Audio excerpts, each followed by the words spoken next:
crossing over? Why so many young Australian men and women are now converting to Islam? There's a fear issue. Inside the family homes, where everything's changing. Still our son. The decision. They were a bit concerned. The fallout. What their parents really think. But now to the growing numbers of young Australian men and women who are converting to Islam. They're giving up their Western lifestyle and choosing to follow the rules and traditions of the Muslim faith. Former Aussie surfer Mark Tocock is now Malik Islam. And he's not alone in changing his name and Western lifestyle. Sort of get caught up in going out to bars and clubs. Yeah, I do pray 5 times a day. You get up at 4 o'clock in the morning? 4:35. Blue-eyed, fair-skinned Aussies. Oh, she has blonde hair. Yeah. Embracing a faith that some people associate with religious extremism. After 9/11, I actually went out and did some kind of nasty things to Muslim people when I seen them in the street. My parents never enforced religion upon us. I did feel that I did practice my religion. I used to turn up to church all by myself because I've always believed that I've had a relationship with God. And like many Aussie teenagers, she was also going out partying and drinking. I was what you would call like an easygoing, free-spirited type of girl. But she says she found herself getting depressed by the Australian way of life. So 10 years ago, converted to Islam with its strict rules on lifestyle. And then 3 years later, she started wearing the headscarf known as a hijab. When I was ready to wear the hijab, I made the decision on my own that I want to wear the hijab. But there's no enforcement upon me that I need to wear hijab.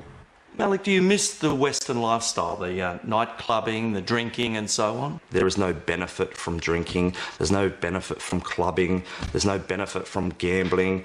If anything, you know, staying away from those kind of things, I believe can fix a lot of the problems that society has. Siobhan grew up in Sydney's eastern suburbs, went to a Catholic school and is the daughter of a plumber.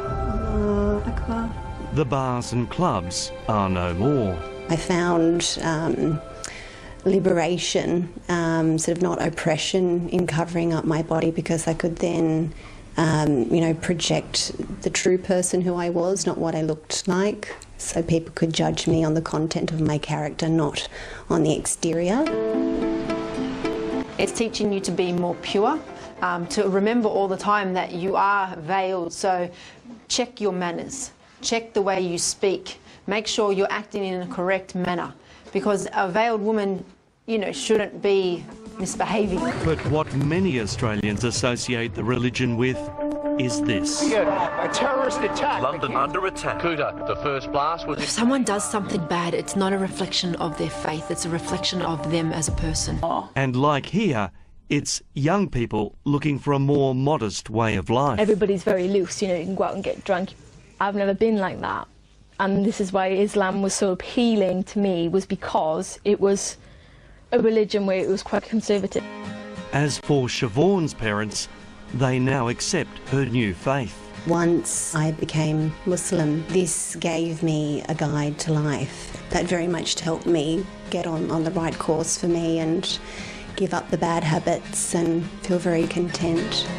In a country where you can choose whatever you want to wear, drink freely and eat whatever you want, these young Aussies choose to live this way, and not because they married into it. Do you think that you might one day fully cover yourself? I don't know. Well, I can't say never, because one time in my life I would have said I've never become a Muslim, and look what happened. Well, there's a different view of Islam from the radical portrayal we usually see.